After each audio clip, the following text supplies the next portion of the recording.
여호와께서 모세에게 이르시되 너는 내가 애굽 땅에서 인도하여 낸 백성과 함께 여기를 떠나서 내가 아브라함과 이삭과 야곱에게 맹세하여 내 자손에게 주기로 한 그 땅으로 올라가라.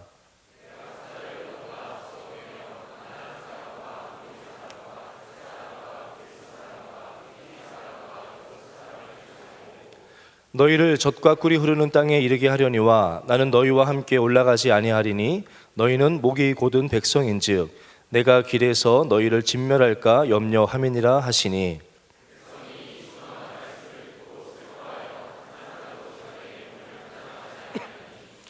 여호와께서 모세에게 이르시기를 이스라엘 자손에게 이르라. 너희는 목이 곧은 백성인즉 내가 한순간이라도 너희 가운데에 이르면 너희를 진멸하리니 너희는 장신구를 떼어내라. 그리하면 내가 너희에게 어떻게 할 것인지 정하겠노라 하셨습니다.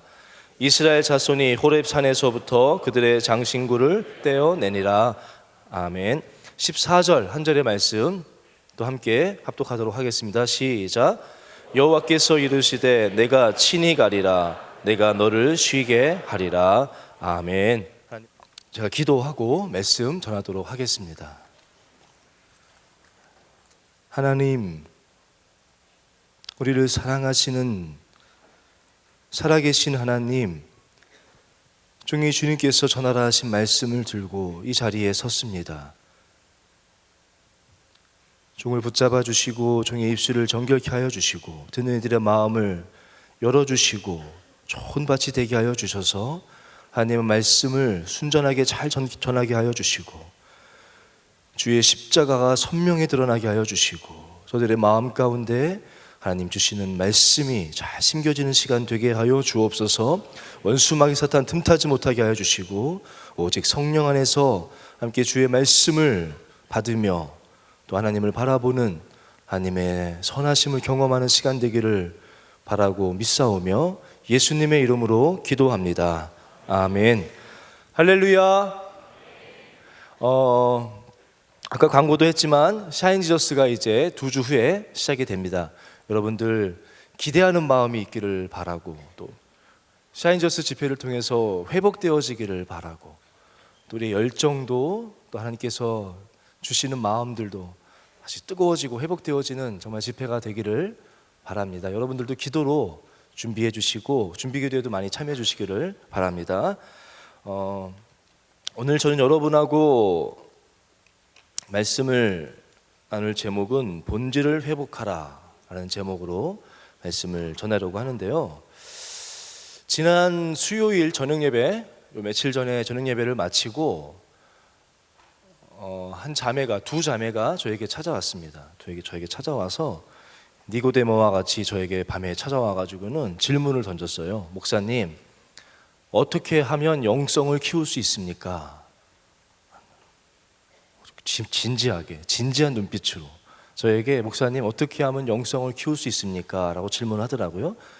여러분 어떻게 하면 영성을 키울 수 있습니까?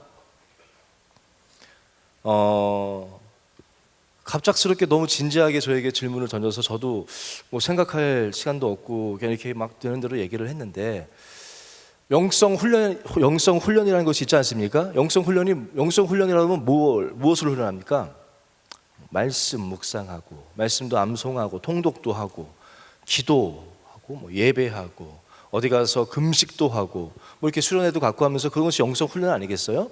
제가 영성을 키우려면 물론 그것이 기본이겠죠. 그것들이 기본인 거 다 알지만 제가 한 가지 덧붙인 말은 뭐라고 했냐면 기도, 말씀, 찬양, 예배, 뭐 금식 모든 거 다 영성을 훈련하는 것인데 그것들을 하되 중요한 것은 본질에 집중해라. 본질에 집중할 때 영성이 자랄 수 있고 또 영성이 자랄 수 있는 밭이 만들어질 수 있다. 기초가 만들어진다라고 제가 얘기를 했어요. 우리가 기도하지 않습니까? 기도할 때 그냥 기도하지 말고 기도를 내가 무엇을 구하고 있는가? 진짜 내가 마음속 깊은 곳에서 무엇을 구하고 있는지를 물어보라는 거예요. 스스로에게 질문해 보라는 거예요. 여러분의 기도 제목은 뭡니까? 면담할 때 기도 제목 써달라고 그러면은 선교, 하나님 나라 막 이렇게 쓰는데, 여러분들이 지금 실제로 기도하는 것은 무엇이고, 이름은 선교지만 정말 내 마음속 깊은 곳에서 무엇을 구하고 있고, 또 정말 기도란 무엇인지, 기도가 무엇인지, 내가 그냥 얻고 싶은 거, 내가 되고 싶은 거 막 하는 게 기도인지, 기도가 정말 무엇이고 내가 무엇을 지금 구하고 있는지, 이 구하는 거의 그 근본은 내 마음속 깊은 곳에 있는 것은 무엇인지를 물어보라는 거예요. 그렇게 기도를 할 때 영성이 자라날 수 있고, 바른 것 위에, 바른 기도에 대한 정의 가운데 기도를 할 때 자라날 수 있다는 거예요. 예배도 마찬가지입니다. 우리가 지금 예배하고자 오지 않았습니까? 전에 제가 한번 예배에 대해서 얘기를 했나요? 전에 제가 다윗 아카데미를 지금 담당하고 있는데, 이제 고등부 아이들 면접을 보면서 제가 이렇게 물어봤어요. 예배란 무엇이니? 라고 물어봤어요. 그랬더니 뭐라고 대답한지 아십니까? 가만히 있더니 한 친구가 소통하는 것이에요 그러더라고요. 제가 괜찮은 것 같기도 하고 이게 아리까리하더라고요. 가지고 누구랑 소통? 그랬더니 전도사님이랑. 예배란 무엇이니? 그랬더니 소통하는 거예요. 누구랑? 전도사님이랑 소통하는 거예요. 하나님은? 모르겠는데요. 그 옆에 한테 제가 또 물어봤어요. 예배란 무엇이? 그랬더니 가만히 있다가 앞에 말이 틀린 거는 알겠는지 가만히 있더니 조금 생각하더니 여러 사람하고 소통하는 거래요. 여러 사람은 뭐니? 그랬더니 전도사님하고도 소통하고, 담임 목사님 설교도 들으면서 담임 목사님하고도 소통을 하고, 원로 목사님 설교도 들으면서 원로 목사님하고도 소통하는 것이 예배입니다. 그래서 제가 정말로 이건 문제가 있구나. 여러분은 예배가 뭡니까? 예배가 뭡니까? 여러 가지 정의를 내릴 수 있겠지만 핵심은 정말 하나님 아니겠습니까? 하나님께 나의 최상의 가치를 드리는 것이 예배고, 하나님과의 소통이죠. 하나님과의 소통하는 것이 예배 아니겠습니까? 핵심은 하나님인데, 여러분들은 오늘 예배하러 이 자리에 왔는데 지금 말씀을 듣고자 하는데 어떤 마음으로 무엇에 집중하고 있습니까?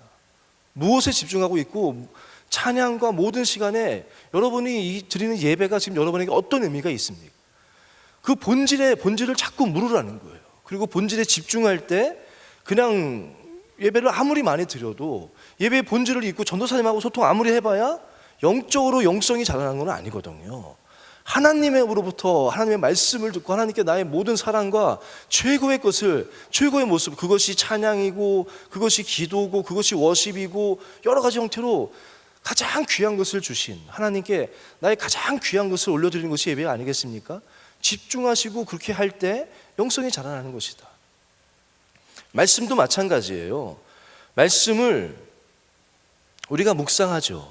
근데 여러분들이 붙잡고 있는 말씀이 있을지 모르겠는데, 하나님의 말씀이 주시는 정말로 그 본질이 무엇인지, 그 말씀의 깊은 뜻이 무엇인지를 알고 그 말씀을 붙잡고 나아가야지, 그저 그 정말 본질을 붙잡고 나아가야지, 말씀의 그 한 가지만 붙잡고 나아가면 그것은 위험하다. 영성이, 예를 들면은 내게 능력 주시는 자 안에서 내가 모든 것을 할 수 있느니라. 이게 내가 좋아하는 성경 구절 조사했을 때 톱 5에 5년 동안 한 번도 빠지지 않고 나온 구절입니다. 모든 사람이 좋아하는 구절이에요. 내게 능력 주시는 자 안에서 내가 모든 것을 할 수 있느니라. 아멘? 아멘이죠. 근데 이 말씀의 의미가 뭡니까? 내가 하나님 안에서 뭐든지 할 수 있다. 내가 대통령도 할 수 있고, 내가 이것도 할 수 있고 다 할 수 있다, 이겁니까? 물론 그런 의미도 있습니다. 근데 그거는 본질이 아니라 한 가지라는 거예요. 그 말씀 앞에는 뭐가 나옵니까? 어떤 형편에든지 나는 자족하기를 배웠노니 나는 비천에 처할 줄도 알고 풍부에 처할 줄도 알아. 모든 일 곧 배부름과 배고픔과 풍부와 궁핍에도 처할 줄 아는 일체의 비결을 배웠노라.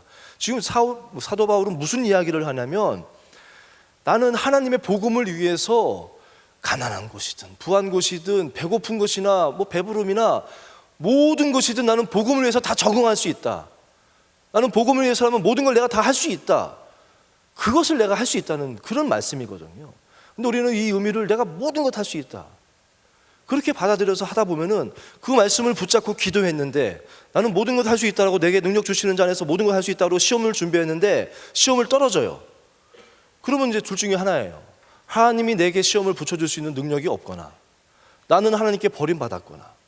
이렇게 되면 영적으로 성장할 수가 없는 거예요. 말씀의 본질이 무엇인지, 말씀 전체의 본질은 무엇입니까? 성경 전체를 요약하면 예수 그리스도 아니겠습니까? 말씀 전체, 성경을 통독하라는 것이, 지금 예를 들자면 너무나 많아서 그렇지 않습니까?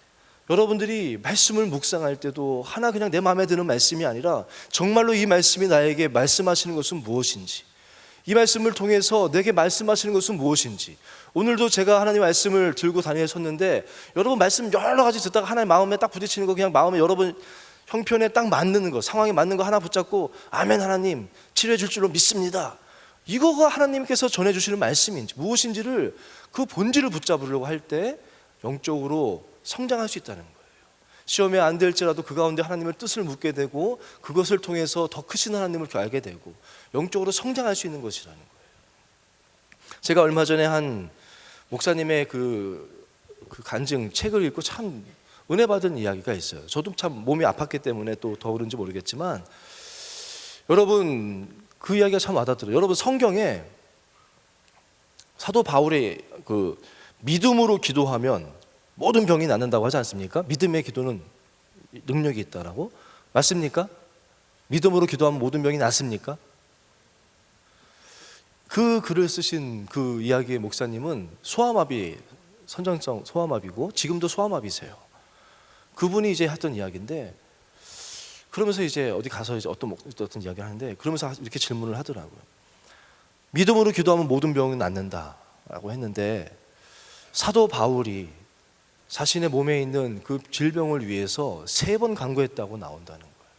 3번을 간구했다는 것은 그저 기도할 때 3번 하나님 나 고쳐주세요 기도한 것이 아니라 정말로 결단하고 금식하며 하나님 앞에 작정하고 나아가서 믿음으로 기도하지 않았겠습니까? 사도 바울이 믿음으로 기도하지 않았다면 도대체 우리 가운데 누가 믿음으로 기도한, 어떤 기도가 믿음의 기도겠습니까? 사도 바울이 믿음으로 기도하지 않았겠습니까? 질문하겠습니다. 사도 바울이 병이 낫습니까? 안 낫습니까? 낫다. 안 낫다. 조심스럽죠. 이것도 뭐 조심스러워? 낫습니까? 안 낫습니까? 근데 그 목사님, 어느 목사님이랑 대화 가운데 그런 거예요.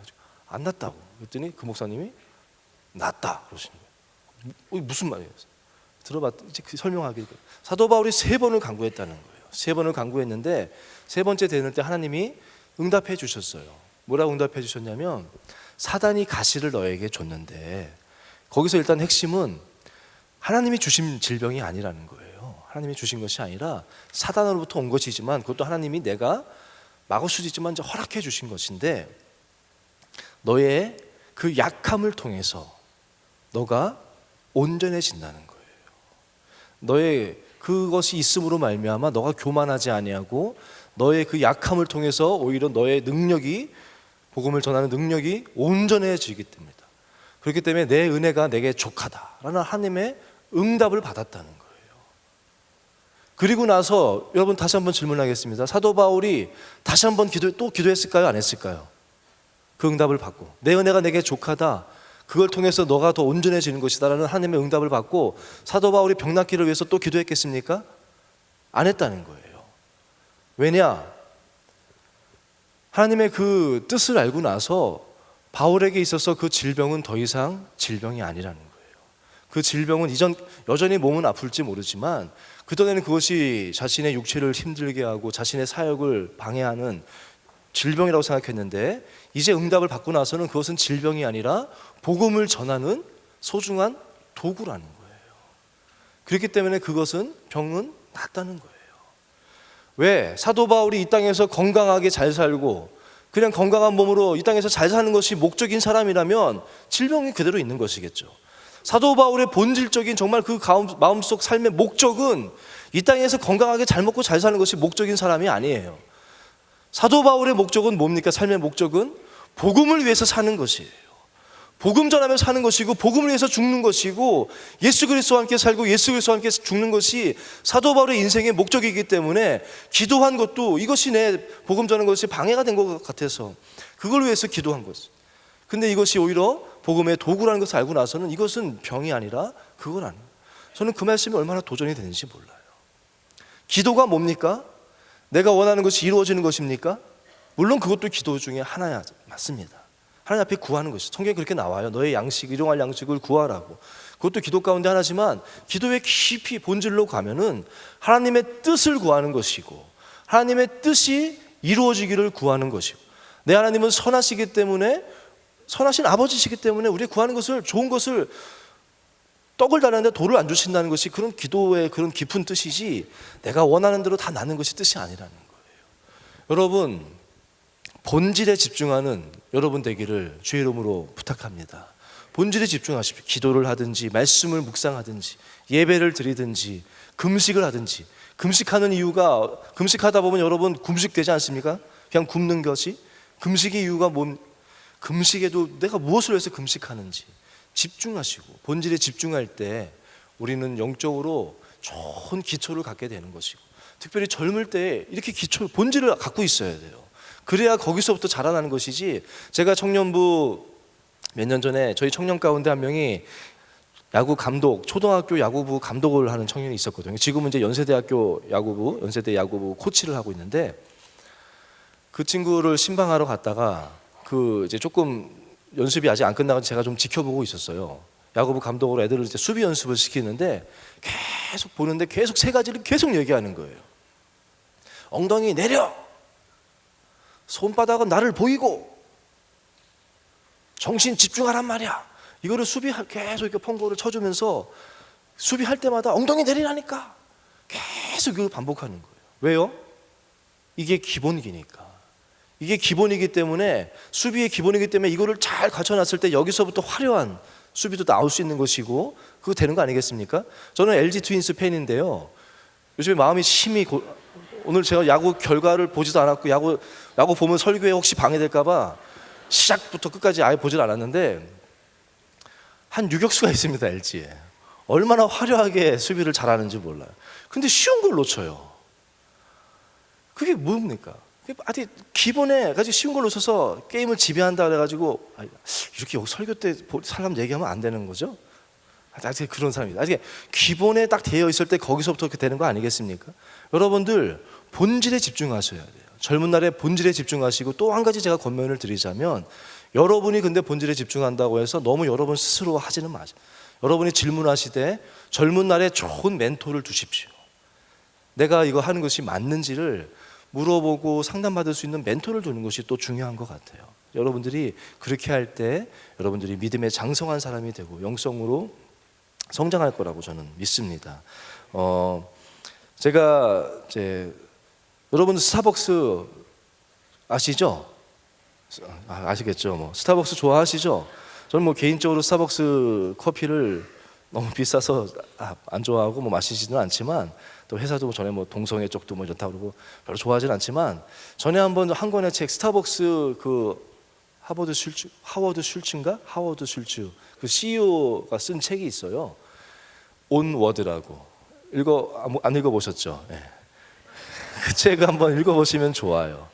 그 사람이 이제 스타벅스가 잘 나가다가 2007년도인가 2008년도인가 갑작스럽게 이게 성장이 정체가 되고 어려움이 왔어요. 가지고 이제 그거를 여러 가지 이제 이유를 봤는데 여러 가지 이유가 있겠죠. 그 당시 이제 미국의 금융위기도 있었고 여러 경쟁사들도 많이 생겨나기 시작했고 여러 가지 이유가 있었겠지만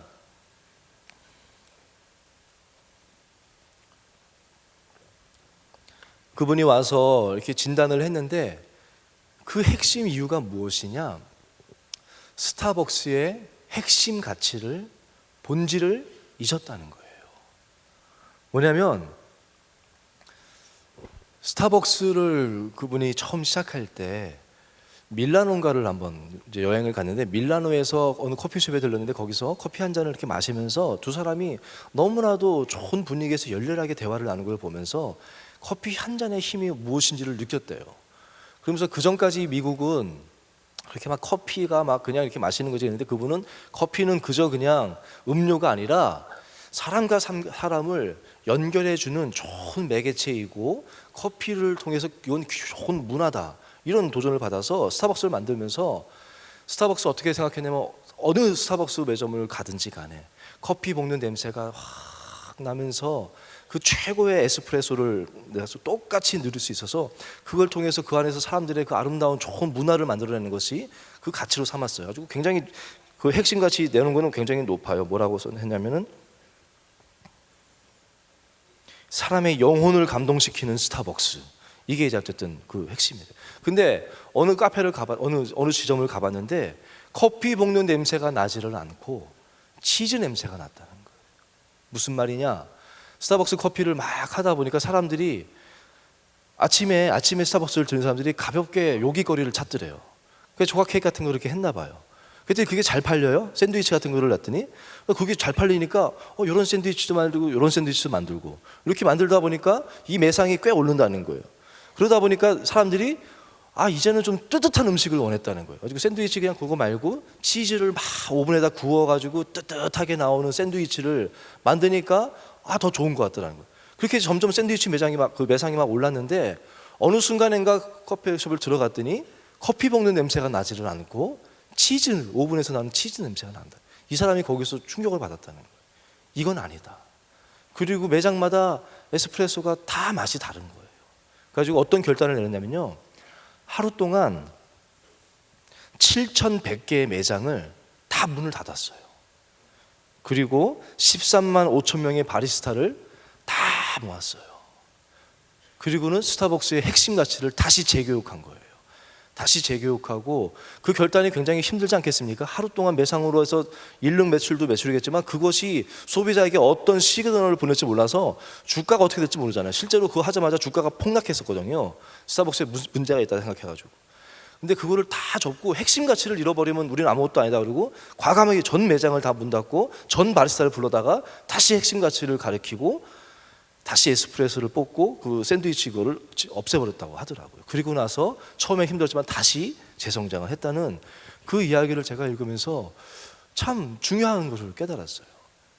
핵심 가치. 여러분들이 제가 지난주에 여러분의 꿈은 무엇입니까? 우리의 꿈은 예수 그리스도입니다. 나는 그걸 가지고 갔지만 어느 순간인가 조금 오염되지는 않았습니까? 예수 그리스도를 위해서 선교하겠습니다 해서 선교하기 위해서는 좋은 직장에 가게 해주세요. 좋은 직장에 점점 이러더니 어느 순간인가 예수 그리스도의 꿈은 그냥 이름으로만 있고 엉뚱한 것들이 여러분의 기도 제목이 되지는 않았습니까?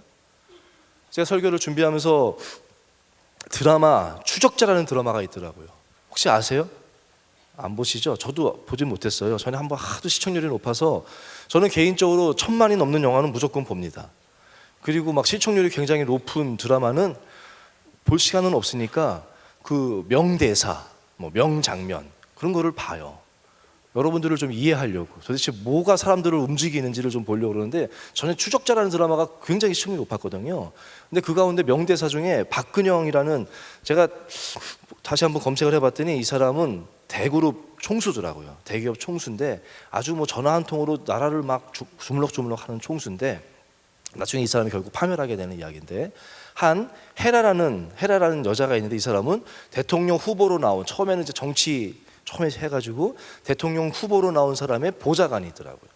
근데 이 보좌관 여자가 이 그룹이랑 막 부딪힌 것 같아요. 제가 내용은 모르겠는데 대사를 보니까 부딪혔는데 나중에 이제 박근영이가 그 헤라라는 여자한테 이제 이런 얘기를 하더라고요. 제가 이거를 잘 표현할 수 있을지 모르겠는데 한번 그대로 한번 읽어보겠습니다. 대사대로. 신경이 목사님 이런 거 잘하시는데 이제 헤라한테 묻습니다. 왜 정치를 하려 하나? 대답합니다. 저에게는 꿈이 있습니다. 공정한 사회를 만드는 것입니다. 헤라야, 내가 어떻게 술을 배웠는지 아나? 내가 20살 때 옆집 딸내미를 안 좋아했나? 그런데 딴 데로 시집을 간 거다. 그래 마음이 시리고 해서 술을 배웠다. 그런데 헤라야, 2-3달 지나니 그 딸내미는 잊어버리고 술 먹는 버릇만 남은 거다. 지금은 그 딸내미 이름도 기억도 안 나고 술은 요새도 먹지 않나? 꿈이 그런 거다. 처음엔 페어한 세상을 만들겠다 하면서 정치판에 끼어들지만 이제 너는 내가 잊어버린 그 딸내미 이름처럼 처음 하겠다는 것은 잊어버리고 권력을 갖겠다는 욕심만 남은 기라. 이 대사를 쳐요. 근데 이 대사를 제가 읽는데 저는 뜨끔하더라고요. 제가 예전에 이거를 보고 메모해 놨던 거거든요. 예전에도 이 대사를 읽으면서 제가 뜨끔해가지고 그것을 제 수첩에다 메모해 놓은 건데, 설교를 준비하면서 다시 한번 이거를 읽는데 더 뜨끔한 것 같아요. 나의 꿈은 예수 그리스도입니다. 나는 하나님을 위해서 살겠습니다. 그렇게 시작했는데 어느 순간인가 좋아하던 여자가 시집간 것 때문에 속이 아파서, 그것 때문에 마음이 아파서 술을 배웠는데, 어느 순간인가 그 딸은 잊어버리고 술은 마시고, 이제는 그 여자의 이름도 기억도 안 나고 술 먹는 것만 남았다. 꿈도 그런 거다. 헤라가 나중에 그렇게 대답해요. 저는 다른 사람하고 다릅니다. 그랬더니 박근영 배우가, 이 세상에 다른 사람하고 나는 같다고 한 사람은 한 명도 없다, 뭐 이러더라고요. 참 마음이 저는 뜨끔했어요. 여러분들은 어떻습니까? 여러분들 마음도 뜨끔하지는 않습니까? 살다 보니까 정말로 중요한 것, 내가 신앙생활하면서 내가 예수님 믿으면서 하나님 앞에 기도했던 것, 고백했던 것들 다 잊어버리고 그냥 이제 다른 것들만 남고 있지는 않습니까? 본질은 다 잊어버리고 그저 그냥 다른 것들만 구하면서 그렇게 나오고 있지는 않습니까? 오늘 본문 말씀을 제가 여러분들에게 전하고 나누고 싶은 이유는요, 오늘 말씀은 우리 인생에 있어서 정말이 아니라 가장 중요한 것이 무엇인지를 너무나도 잘 가르쳐주는 말씀이에요. 오늘 출애굽기 33장의 배경은 32장의 내용은 그겁니다. 출애굽한 지 홍해를 건넌 지 1년이 지났습니다. 1년 동안 이렇게 하다가 하나님 약속하신 대로 호렙산, 시내산에 도착하게 되고요, 모세가 하나님의 십계명을 받고자 시내산으로 올라갑니다. 40일이 돼도 내려오질 않으니까 백성들이 두려워하다가 어떻게 하냐면 우상을 만들죠. 금송아지 우상을 만들게 됩니다. 하나님이 그 모습을 보시고 모세에게 막 화를 내시면서 너 백성이 지금 무엇을 하는지 보라 그러면서 내려가라고 합니다. 모세가 와서 그 모습을 보고 돌판 던져버리고 막 그 이야기 않습니까? 막 그 분노하는 이야기. 그 다음에 하나님이 막 분노하시고 나서 모세에게 차분하게 말씀하는 거예요. 여러분들 이게 무섭지 않습니까? 막 화를 냈다가 갑자기 이제 차분하게 이렇게 얘기하는. 뭐라고 얘기하시냐면요, 1절 보면은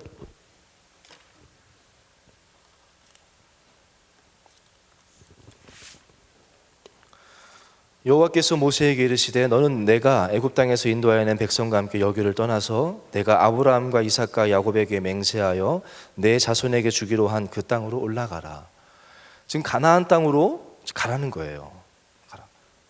그러면서 무슨 얘기를 하냐면 하나님이 그 전까지는 내 백성이라고 하거든요. 근데 여기서는 내 백성이라고 그래요. 모세 너의 백성이라고 그래요. 이제 내 백성이 아니라는 거예요. 그러면서 아브라함, 이삭, 야곱 이야기라는 거는 내가 아브라함과 이삭과 야곱에게 내가 약속했으니까 약속은 지킨다, 그런 거예요. 그리고 나서 뭐라고 하냐면 내가 사자를 너보다 앞서 보내어 가나안 사람과 아모리 사람과 헷 사람과 브리스 사람과 히위 사람과 여부스 사람을 쫓아내고 3절 너희를 젖과 꿀이 흐르는 땅에 이르게 하려니와. 무슨 말씀이냐면 이제 올라가라. 내가 아브라함과 이삭과 야곱에게 약속했으니까 그 땅을 너에게 주겠다. 근데 그 땅 주시는데 그 땅도요, 이제 우리 여호수아 배우고 있지 않습니까? 어떻게 점령합니까? 여리고성을 무너뜨리고 아이성을 무너뜨리고 하나씩 싸워서 전쟁을 통해서 정복해 나가는 것이 가나안 땅에 딱 들어가니까 내 땅 되는 게 아니거든요. 근데 지금 뭐라고 말씀하시냐면 내가 내 사자를 먼저 보내서, 군대들을 먼저 보내서 아모리족 그 땅에 있는 사람들을 먼저 다 멸해버리겠다는 거예요. 그리고 들어가서 차지하라는 거예요. 할렐루야 아닙니까? 아니에요? 그래도 아멘 안 하시네. 저는 아멘 할까봐 어떻게 해야 되나. 그래서 여러분들 이스라엘 백성이 그토록 원했던 게 이거 아니겠습니까? 출애굽할 때 목적이 뭐예요? 가나안 땅에 가는 거잖아요. 젖과 꿀이 흐르는 가나안 땅에 가는 것이 목적이잖아요. 근데 지금 하나님 뭐라 그러세요? 내가 너희를 가나안 땅에 가게 하겠다. 가라. 지금 가라는 거예요. 지금 가라. 내가 다 정리해 놓을 테니까 들어가서 거기 살아라. 너무 축복의 말씀 아닙니까? 여러분이 꿈꾸는 거 있지 않습니까? 시험을 준비하시는 분들은 하나님이 내가 시험 합격해 주겠다. 경제적인 문제 내가 너에게 다 주겠다. 지금 하나님 이렇게 말씀하시는 거예요. 아멘 아닙니까? 너무나 축복이죠. 그런데 그 뒤에 한마디가 붙어요. 이 말 때문에 축복이 저주로 바뀌는 거예요. 한번 말씀 3절 띄워주실 수 있어요? 뒤에 뭐가 붙습니까? 땅에 이르게 하려니와 뭐라고요? 나는 너희와 함께 올라가지 아니하리니. 나는 너희와 함께 올라가지는 않겠다. 이 한마디가 딱 붙으니까 축복이 아니라 저주로 바뀌는 거예요. 그렇지 않습니까? 이거 여기서 만약에 아멘. 그리고 제가 중학교 때인 것 같은데 저녁에 맨날 공부도 안 하고 숙제도 안 하고 늦게 오니까 어머니한테 많이 맞았어요. 저는 많이 맞고 많이 혼나고 오락실에서 막 머리끄댕이 붙잡혀 오고 막 그랬었거든요. 근데 어느 날 집에 왔는데 또 늦게 와갔어요. 늦게 돌아와가지고 막 두려운 마음에 들어왔는데 어머니가 그냥 차분한 거예요. 아무 말씀도 안 하세요. 그래서 그게 더 무서운 거 있죠. 그게 방에 들어갔는데 제 방 책장에 책이 하나도 없어요. 그래서 이제 덜컥 엄마! 이제 갔더니 어머니가 화를 안 내요. 얼굴이 표정이 그냥 차분해요. 그러면서 내 책 못 봤어요. 그랬더니 내가 버렸다. 너 이제 그렇게 공부하기 싫으니까 공부하지 마. 병규야, 너 이제 공부하지 마. 공부 안 해도 돼. 밤늦게까지 마음대로 놀다 와. 할렐루야 아닙니까? 여기서 제가 막 할렐루야 이러면 되겠습니까? 그 말이요 얼마나 무서웠는지 몰라요. 그리고 진짜 버렸어요. 그러면서 고등학교까지는 우리나라가 의무교육이니까 내 고등학교까지 등록금은 대준다. 근데 용돈이나 이런 거는 난 너 이제 아들로 보고 싶지 않다. 용돈은 네가 벌어서 쓰고 내가 등록금은 대준다. 도시락도 안 싸주겠다. 네가 알아서 하겠다. 알아서 살아라. 난 너한테 기대하는 것도 없고 그냥 고등학교까지 내가 가르치겠다라고 하시더라. 그러면서 쓰레기통에 버렸는데 그 당시 제가 3단지 살았었는데 주공 3단지 그 당시 쓰레기통은요 슈트형이라고 이렇게 열고 담고 팍 내리면 슉 떨어져가지고 쓰레기통이 다 거기 그런 데 있어요. 그러니까 온갖 쓰레기가 다 모이는 쓰레기통이거든요. 제가 막 내려갔더니 어머니가 진짜 거기다 버렸어요. 그래도 제가 봤을 때는 이걸로 버린 것 같지는 않아요.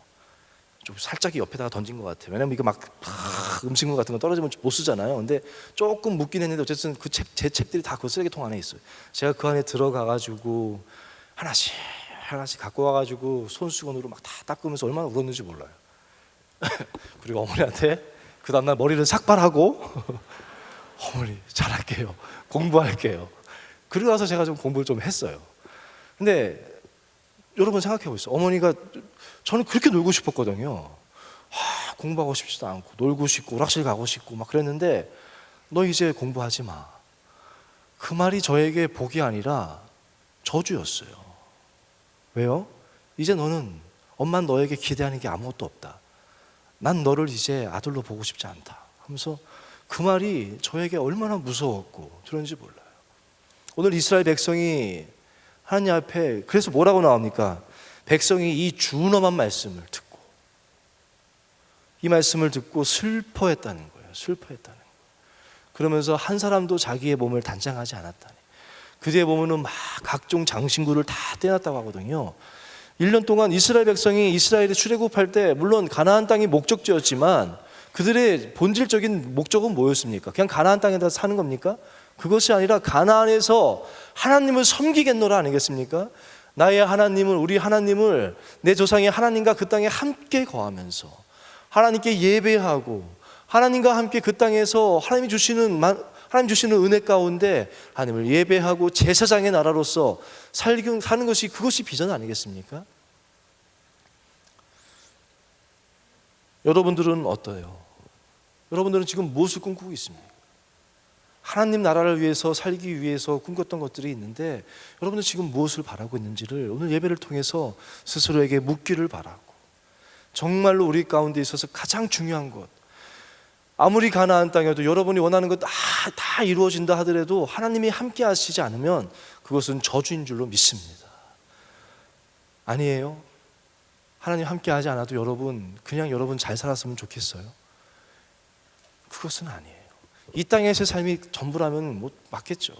그것이 전부가 아니거든요.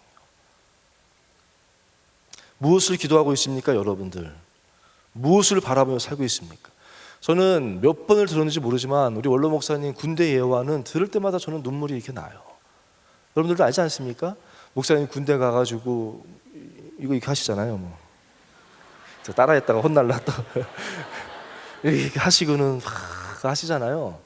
그래서 뭔 간증이 여러분 감동이 됐어요. 어느 날 갑자기 뭐 불려가가지고 갔더니 높은 분 집에서 그냥 그 전화 받아주면 되는 거, 마음껏 공부해도 되고 아무것도 안 해도 되고 그냥 거기 전려오는 전화만 잘 받았다가 기록해 놓으면 되는 정말 보직 중에 땡보직을 받은 거예요. 방 안에 들어갔더니 내 방이, 내가 잘 수 있는 방이 따로 있어요. 군대에서 이게 말이 됩니까? 내가 자는 내 방이 있다는 게 군대에서. 그리고 거기 냉장고도 있어요. 열어봤더니 소고기 장조림이 있어요. 뭐 막 반찬들이 막 있어요. 복장도 군복 안 입어도 돼. 여름에 더우면 그냥 런닝 셔츠만 입고 다녀도 돼요. 너무 좋지 않습니까? 너무 행복해서 꿈인가 생신가 하는데 갑자기 문득 든 생각, 무엇이 들었겠습니까? 주의를 지킬 수 있나? 그래서 물어봤다는 거예요. 주의를 지킬 수 있습니까? 했더니 이 새끼야, 너 막 혼내면서 네 업무가 주일날 전화 오는 거 받는 게 업무라는 거예요. 그 높은 분이 주일날 어디 나가시면 오는 전화 받는 게 네 업무인데 주일날 교회를 어떻게 가냐고. 그 말을 듣고, 여러분이라면 오늘 이제 군대 가는 형제 있나요? 그런 보직 받는 게 좋겠어요? 그런 보직은 받았으면 좋겠죠. 받고 주일 지킬 수 있으면 좋겠죠. 목사님은 그 말을 듣고 밤새 웃었다는 거예요. 밤이 새도록 펑펑 울었다는 거 아닙니까? 하나님, 내가 언제 소고기 반찬 달라고 했습니까? 하나님, 내가 언제 내 방 달라고 했냐고. 하나님, 나 이런 거 다 필요 없다고. 나는 예배 드리는 것이 제일 행복하고 주일 지키는 것이 나에게는 가장 중요한 겁니다. 그러면서 밤새 울다가 지쳐서 잠이 들었는데 전화가 문득 왔는데, 전화 못 받았다가 다시 전화가 왔는데 받았더니 자기도 모르게 여보세요? 이랬다는 거 아니에요.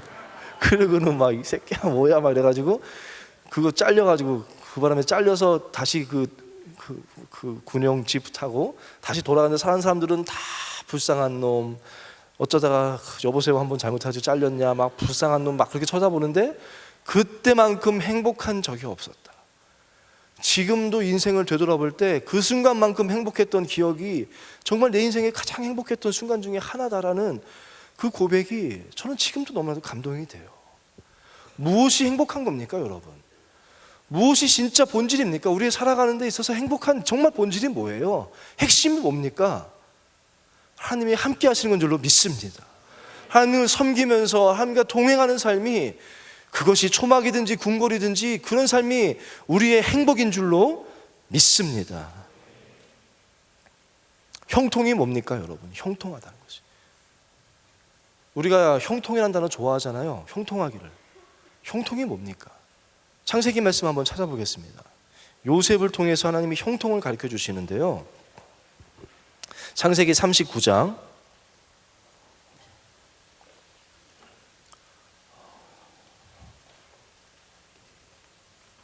제가 준비한 게 빨리 할 테니 최대한 줄여서 빨리 하도록, 시간이 많이 가네요. 형통이 뭡니까? 39장 1절부터 3절까지 함께 읽겠습니다. 시작. 요셉이 이끌려 애굽에 내려가매 바로의 신하 춘이 지내장 애굽 사람 보디발이 그를 그리로 데려간 이스마엘 사람의 손에서 요셉을 산이라. 여호와께서 요셉과 함께 하심으로 그가 형통한 자가 되어 그의 주인 애굽 사람의 집에 있으니 그의 주인이 여호와께서 그와 함께 하심을 보며 또 여호와께서 그의 범사에 형통하게 하심을 보았더라. 아멘. 그 다음에 19절에서부터 23절인데 한번 21절 23절 한번 읽어볼까요? 시작. 간수장은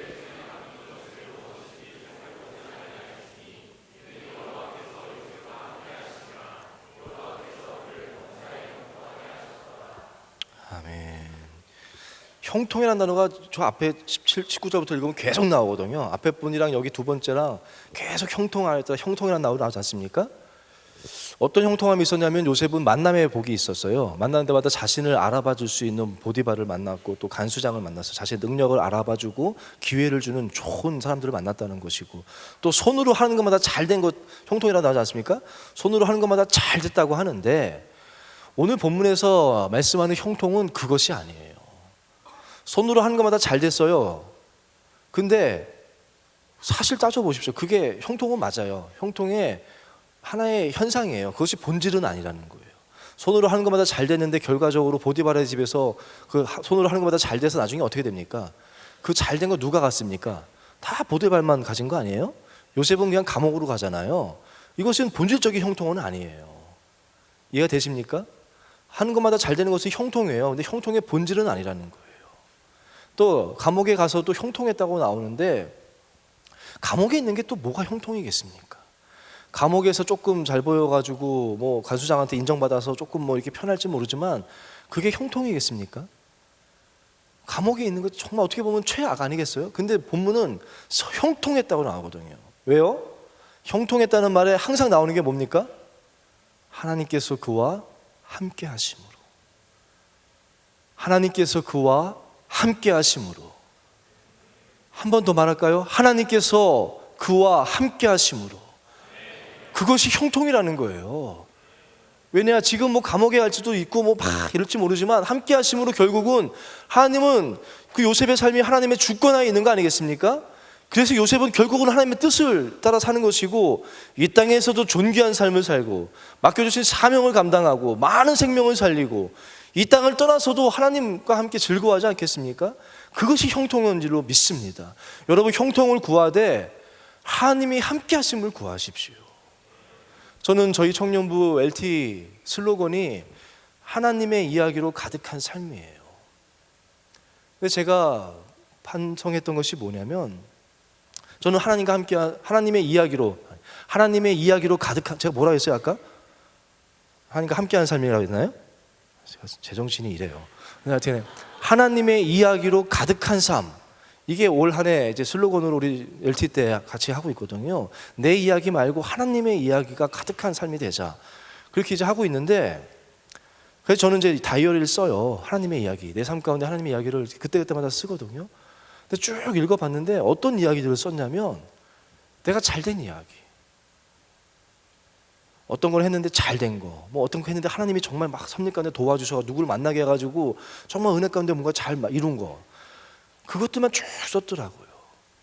승리의 이야기만이 썼어요. 제가 언젠가부터 뭐가 잘 되고 승리하고 제가 수술하고 붙은 것 같아요. 전 그것이 너무나도 그래서 두렵고 하나님 앞에서 반성을 했어요. 전에 제가 몸이 아플 때 하나님의 이야기는 제가 너무 힘들지만 그 가운데 하나님이 찾아오셔서 내가 너를 사랑한다, 그 음성을 들은 것이 하나님의 이야기였어요. 그것이 나에게 너무나도 큰 간증이었고, 어렵지만 그 가운데 나를 붙잡아 주시는, 두려워하지 말라고, 내가 너와 함께 한다고, 네 아들을 봐라, 너 아내를 봐라, 걱정하지 마라, 내가 너와 함께 한다는 그런 가장 인생에 힘들 때, 막 어려워서 하나님 앞에 좌절했을 때 나를 만나주셨던 하나님, 그게 대부분의 나의 하나님의 이야기였는데, 건강해지니까 이제는 하나님의 이야기가 뭔가 내가 일을 잘해야 되고 성공해야 되고 승리해야 되고, 이것이 하나님의 이야기라고 착각한 거예요. 하나님의 이야기는 성공한 것이 하나님의 이야기가 아니에요. 하나님이 함께 하신 것이 하나님의 이야기인 줄로 믿습니다. 요셉의 이야기는 실패 이야기일지 모르지만 하나님이 함께 하셨기 때문에 그것이 형통이라고 말하고 있고, 그것은 하나님의 이야기라는 거예요. 우리가 요나 이야기 잘 하지 않습니까? 요나가 니느웨로 가라는 말씀을 듣고 이렇게 말합니다. 그러나 요나가 하나님의 얼굴을 피하려고 다시스를 떠나 도망하여 욥바로 내려갔더니 마침 다시스로 가는 배를 만난지라. 무슨 이야기냐면 니느웨로 가라 했는데 그게 싫어서 하나님 말씀 거절하고 자기 뜻대로, 자기 생각대로 정반대인, 니느웨로 가라고 했는데 니느웨가 아닌 정반대인 다시스로 가려고 했다는 거예요. 그래서 다시스로 가는 그 항구 욥바로 갔는데 뭐라고 나옵니까? 마침 딱 갔더니 마침 다시스로 가는 배가 있었다는 거예요. 형통 아닙니까? 형통? 우리 육신의 눈으로 볼 때는 형통 아니겠어요? 지금이야 배가 그래도 많죠. 그 당시는 어디로 가려고 그러면은 배가 그렇게 많은 때가 아니거든요. 근데 딱 내려갔더니 마침 그때 딱 떠나는 배가 있었다는 거예요. 형통이잖아요. 근데 그 배 타고 가는데 여러 가지 풍랑 만나서 어떻게 됩니까? 요나가 결국 뭐 그 이야기는 생략할게요. 바다에 빠지지 않습니까? 그리고 물고기한테 삼켜지잖아요. 이거는 완전히 망한 거 아니겠습니까? 근데 성경은 뭐라고 나옵니까? 그 물고기 뱃속에서 요나와 누가 함께 하십니까? 하나님이 함께 하시는 거예요. 그곳에서 요나는 하나님을 찾는 거예요. 회개하는 거예요. 여러분, 제가 묻겠습니다. 앞에 마침 막 내가 하려고 하는데 짝짝짝 맞아 떨어지는 게 형통입니까? 아니면 하는데 안 되고 풍랑을 만나고 물고기한테 먹히는 것이 형통입니까? 성경은 뒤에 것이 형통이라고 말씀하는 거예요. 앞에 거는 요나의 이야기, 나의 이야기예요. 뒤에 것은 누구의 이야기이기 때문에? 하나님의 이야기이기 때문에. 전 여러분의 삶이 내 이야기, 요나가 요나라고 하지 않습니까? 요나의 이야기가 아니라 하나님의, 그게 뭐가 웃겨요. 전 여러분들 막 가슴에 팍 찔리라고 하는 말인데, 나의 이야기가 아니라 내가 착착착 내가 계획한 대로 착착착 되는 나의 이야기가 아니라, 그게 형통이 아니에요. 풍랑을 만나고 안 되고 좌절하고 할지 몰라도 하나님이 내 삶을 주관하고 계신다. 기도하면 하나님을 만나고 기도하면 하나님의 음성이 들리는 것이 형통의 길인 줄로 믿습니다. 그것이 우리가 살아야 할 본질이에요. 우리가 놓치지 말아야 할 본질이에요. 여러분의 계획대로 착착 이루어지는 것이 우리 신앙생활의 핵심이 아니라는 거예요. 무엇이 본질입니까? 하나님의 뜻을 따라 살아가는 것, 하나님과 동행하는 것, 하나님과 함께하는 것이 형통이고 우리 삶의 목적이고 가장 귀한 것인 줄로 믿습니다. 이것이 절정으로 나타난 것이 무엇이냐면 예수 그리스도의 십자가 사건이에요. 세상 사람들이 볼 때는 완전 망한 것 같고 완전 패배한 것이고, 로마 군인들이 자신들의 손으로 십자가에 달았다 생각할지 모르고, 대제사장은 자기의 손으로 자신들의 능력으로 예수 그리스도를 죽였다고 생각할지 모르겠지만 하나님이 주관하고 계신 거 아닙니까? 예수님의 십자가의 사건은 망하는 거 가지고 저주의 길이고 패배의 길인 것 같아 보이지만 그 길은 하나님의 주권하에 있는 길이잖아요. 그렇기 때문에 십자가의 길이 승리의 길인 줄로 믿습니다. 그 길이 영광의 길인 줄로 믿습니다. 우리가 무엇을 바라봐야 돼요? 왜 십자가를 붙잡습니까?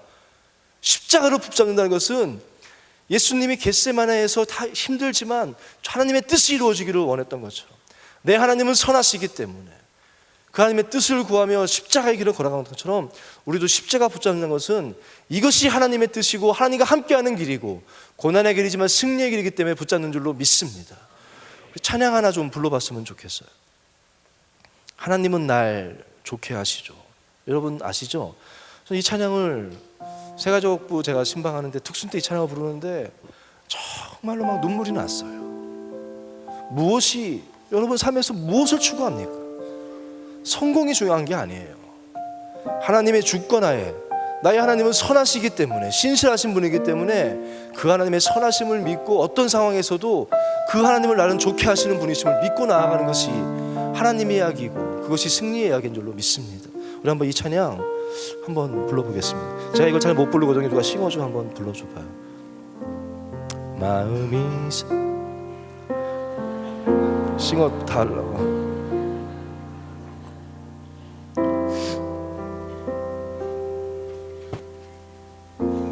마음이 상해, 마음이 상해 힘든가요? 이해받지 못해 아픈가요?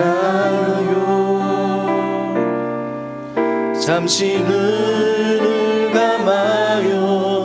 언제나 함께 하시는 주님을 바라보세요. 힘겨운 일로 지쳐있나요? 혼자 남겨진 것 같은가요? 잠시 눈을 감아요. 여전히 함께 하시는 주님께 오세요. 하나님은 날 좋게 하시죠. 그분의 선하심은 한결같죠. 모든 순간에서 그분을 믿는다면 나에게 평안뿐이죠. 하나님은 날 좋게 하시죠. 그분의 선하심은 한결같죠. 모든 순간에서 그분을 믿는다면 나에게 평안뿐이죠.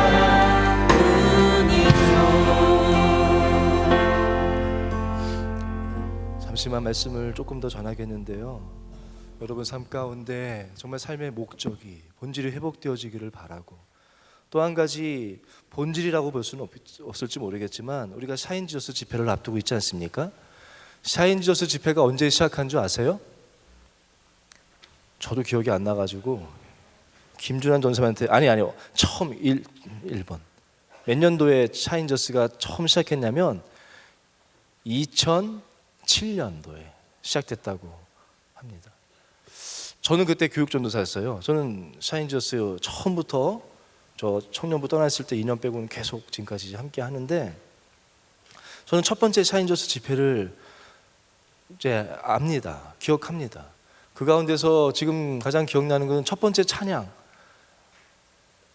온 땅, 저 큰일 났네. 찬양 인도자인데 제가 온 땅이여 여호와께, 큰일 났네. 온 땅이 어떻게 하지? 온 땅이여 여호와께 즐거이 부를지어다. 네.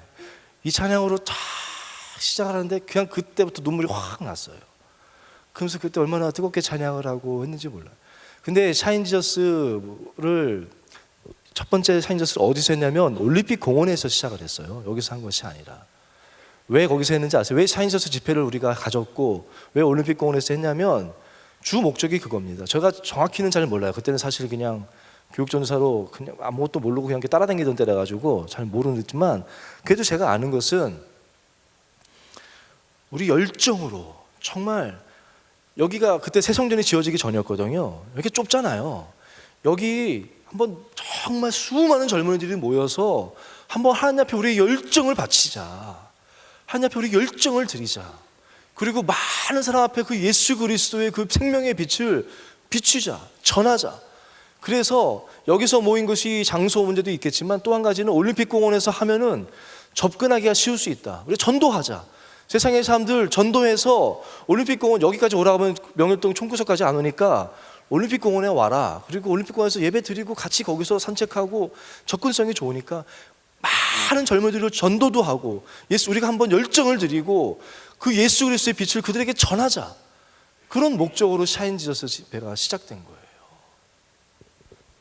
저는 그 마음이 회복되어지기를 바랍니다. 이제 다음 주면 시작되는데 우리 안에 그 열정이 회복되어졌으면 좋겠어요. 샤인지저스를 통해서 내 마음이 회복되어지기를 바라고 하나님 앞에 열정이 회복되어지기를 바라서 정말 이 자리에서 뜨겁게 찬양하고, 그래서 첫 번째 집회는 찬양 집회로 드립니다.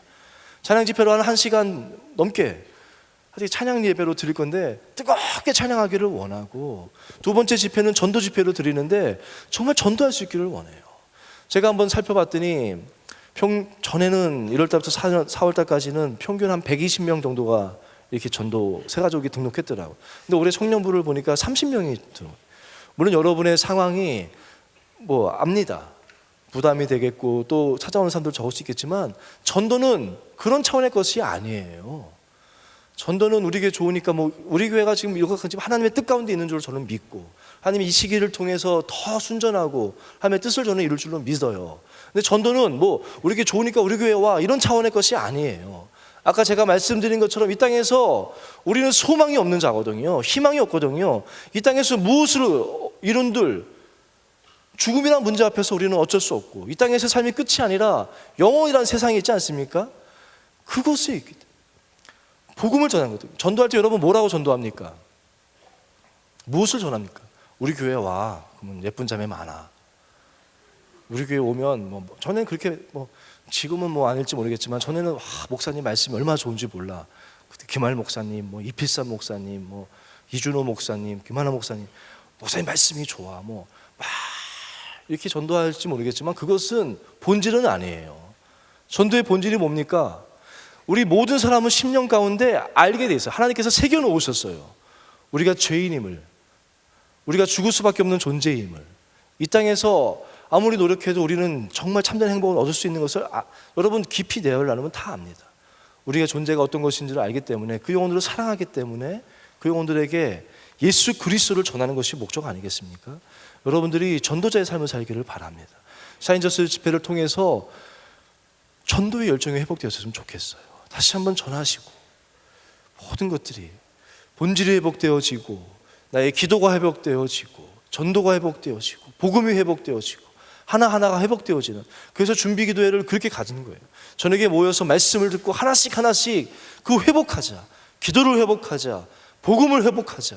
예배를 회복하자. 마음을 회복하자. 사명을 회복하자. 여러분들이 이 샤인저스 집회를 여러분이 바라보기를 바랍니다. 기대하기를 바랍니다. 기대하고 기도하시고 나아가기를 바랍니다. 우리 다시 한번 기도하고 우리 말씀 붙잡고 기도하는 시간을 갖겠는데요. 다시 한번 우리 하나님은 날 좋게 하시죠. 이 찬양 불렀으면 좋겠어요. 하나님은 신실하십니다.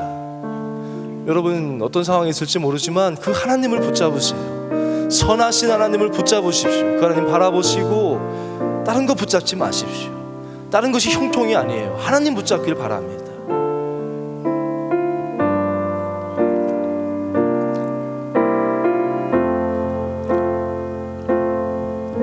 마음이 상해 힘든가요? 이해받지 못해 아픈가요? 잠시 눈을 감아요. 언제나 함께 하시는 주님을 바라보세요. 힘겨운 일로 지쳐 있나요? 혼자 남겨진 것 같은가요? 잠시 눈을 감아요. 여전히 함께 하시는 주님께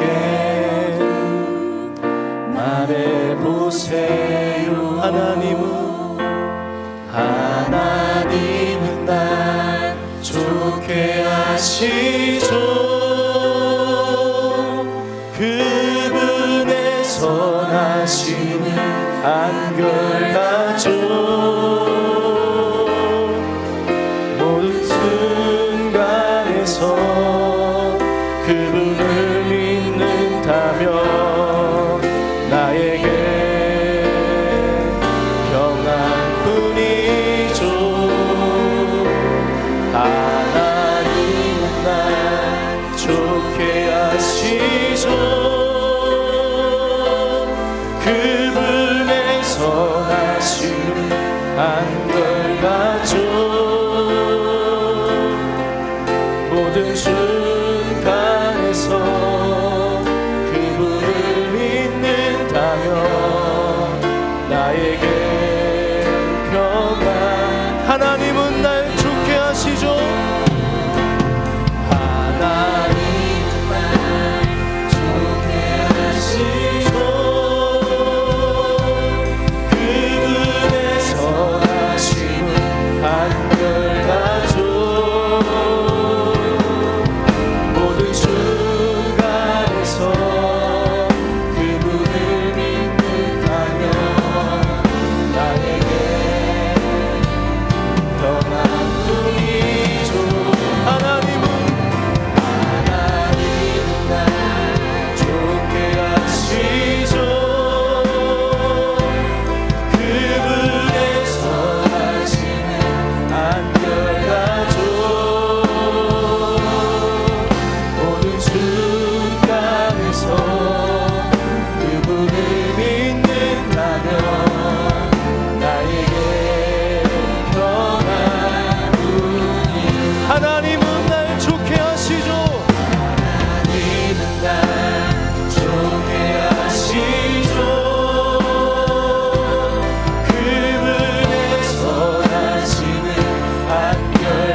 시간 함께 기도하겠습니다.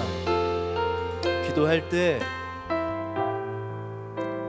제가 어제 새벽 하나님 앞에 기도할 때 많이 울었습니다. 하나님이 저에게 이런 감동을 주셨어요.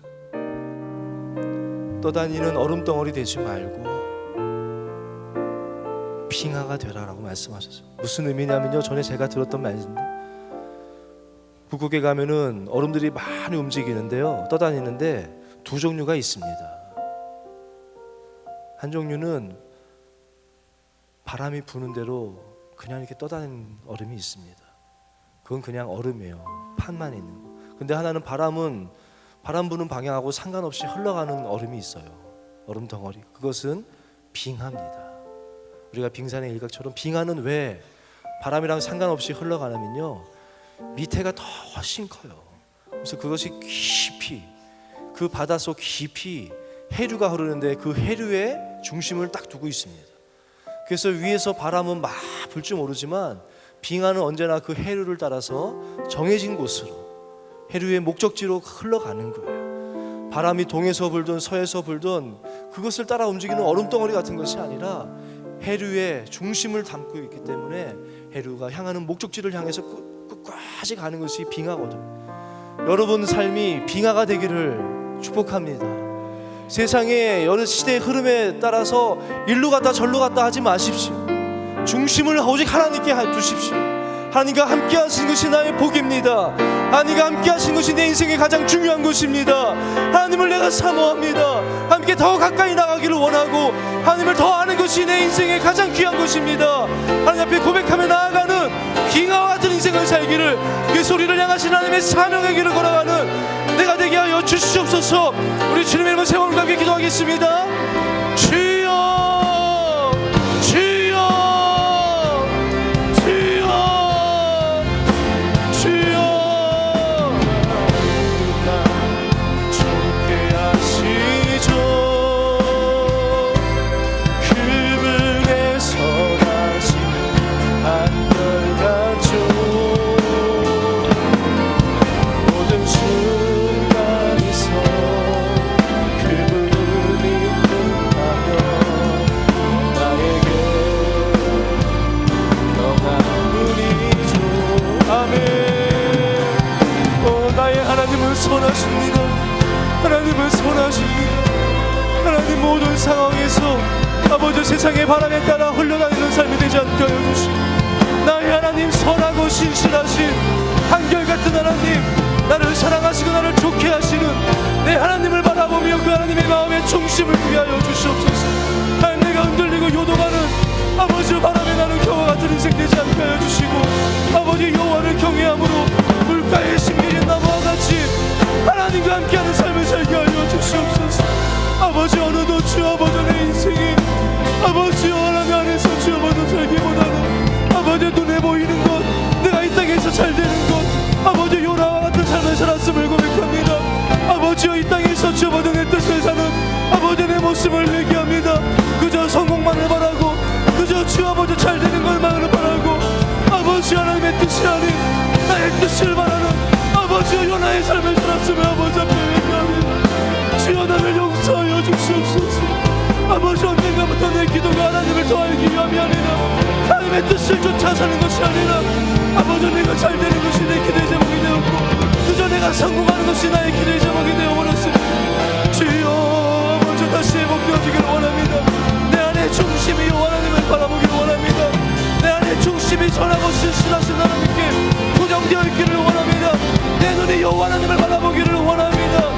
오직 주만이 나의 주 아버지 모든 것 되심을 바라보며 살아가기를 원합니다.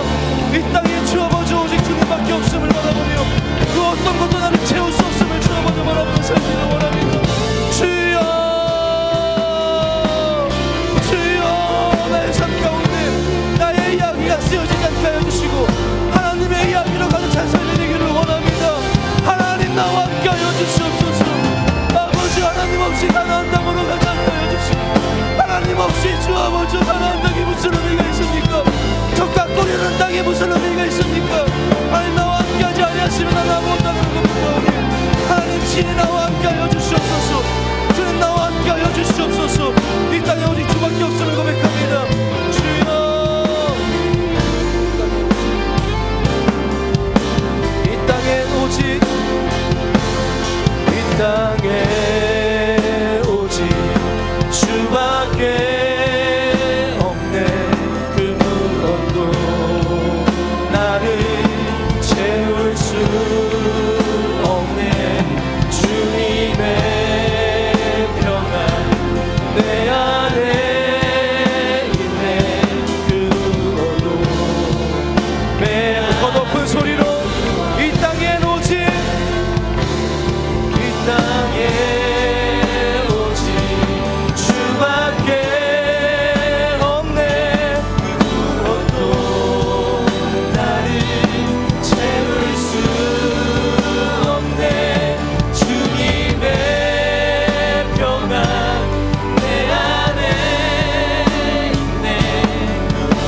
한번 기도합시다.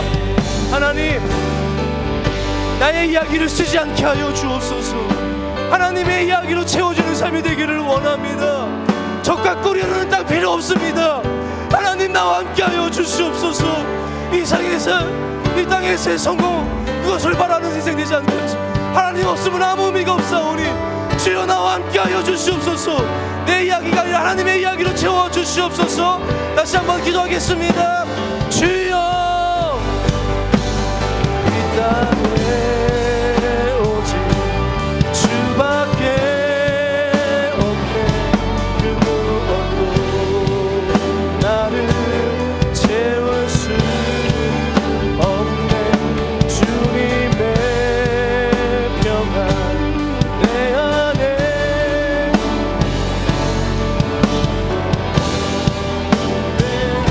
주여, 주여, 아버지, 어느새 나의 삶 가운데 아버지 하나님 안에서 어떤 나의 꿈은 사라져버리고 사명은 사라져버리고 아버지 내 욕심만, 내 정욕만, 아버지 내가 원하는 것만 남았습니다. 주여, 너를 용서하여 주시옵소서. 주여, 나의 꿈은 예수 그리스도입니다. 우리의 꿈은 예수 그리스도입니다. 주여, 역사하여 주옵소서. 이 땅엔 오직, 이 땅에 오직 주밖에 없네. 채울 수 없네. 주님의 평안 내 안에 있네. 그 누구도 빼앗을 수 없네.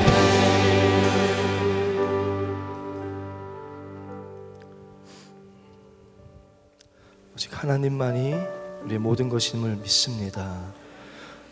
이 시간은 잠시 좀 특별한 또 중요한 순서를 하나 갖겠는데요. 여러분 들어오시면서 우리 주보에 간지로 내 사친, 내가 사랑하는 친구를 위한 복음의 씨앗 심기, 이거를 다 받으셨을 거예요. 우리가 말로만 전도하자 이렇게 한 것이 아니라 저는 이 시간에 잠시 좀 기도했으면 좋겠습니다. 정말 여러분이 사랑한다면 이 복음을 전해야 합니다. 이 시간 하나님 앞에 하나님 기도하십니다. 하나님, 내가 사랑하는 누구, 또 하나님 앞에서 잠잠히 하나님, 내가 내 안에 계신 이 하나님을 나도 전하기 원합니다. 하나님, 마음 주시는 친구들, 전도 대상자도 좋고 보이지 않는 내 사랑들도 좋고, 정업 꼭 우리 청년부 아니어도 좋습니다. 여러분의 가족도 좋고, 이 복음을 전하기 원합니다. 내 모든 것 대신 이 하나님을 심어주기를 원합니다. 그런 마음으로 기도하면서 하나님 앞에 기도하시고 생각나는 사람 3명을 여기다가 적어주셨으면 감사하겠습니다. 지금 시간 잠시 기도하면서 볼펜을 좀 나눠주시면은 여러분들이 받아서 여기다가 쓰는 시간을, 그리고 그분들을 위해서 잠시 기도하는 시간을 갖도록 하겠습니다. 함께 잠깐 기도하도록 하겠습니다. 기도하면서 생각나시는 대로 이름은 적고, 또 그분을 위해서 기도하고, 또 이름 한 명 적고 그 사람을 위해서 기도하고,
아버지여, 가장 소중한 예수 그리스도, 아버지 이 복음의 씨앗이 이곳을 심게 하고 전하기 원합니다. 주 이름을 불러주시고 함께 전합니다. 성령님 사모합니다. 성령 하나님 인도하여 주시고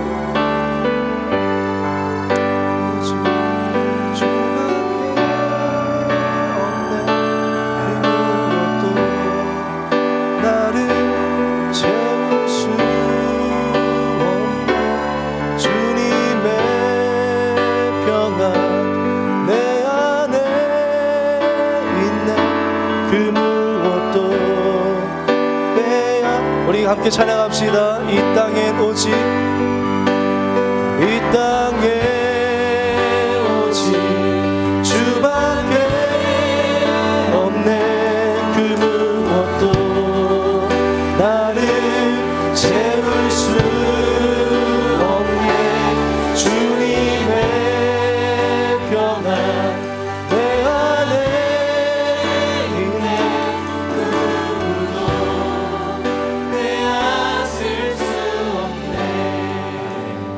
잠시 우리가 적은 그 이름을 위해서 기도하겠는데요. 우리가 다른 용어로 태신자라는 말을 써요. 우리가 마음에 품은 그 영혼들을 태신자, 잉태한 것처럼 임신한 것처럼 태신자, 우리 마음에 품었습니다. 이 사람이 교회에 나와서 주님을 만나고 거듭날 때까지 우리가 품은 사람을 태신자라고 표현을 쓰는데, 산모들이 임신을 하면 뭐라 그러죠? 태교를 하지 않습니까? 여러분들도 이름을 적으셨으면 이제부터 기도하셔야 돼요. 그 사람들 이름을 붙잡고 기도하시고, 또 엄마가 음식을 주는 것처럼 자꾸 만나서 복음도 전해주시고, 여러분들이 오늘 품은 이분들을 끝까지 하나님께서 반드시 잎이 나고 열매를 맺게 하실 줄로 저는 믿습니다.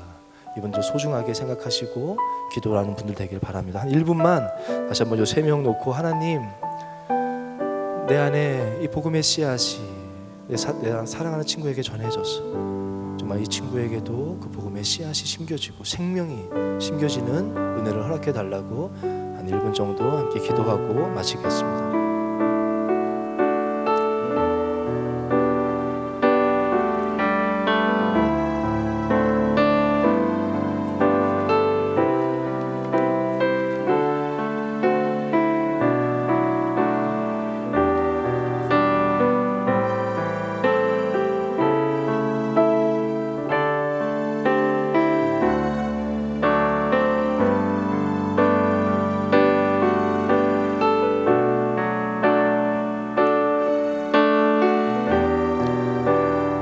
사랑의 하나님,